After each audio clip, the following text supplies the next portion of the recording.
படைத்தான் இறைவன் உனையே, மலைத்தான் உடனே அவனே.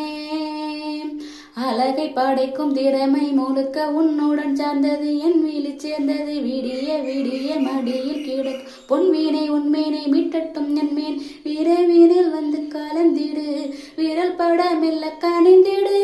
உடல் மட்டும் இங்கு கிடக்குது, உடன் வந்து நீயும் உயிர் கொடு.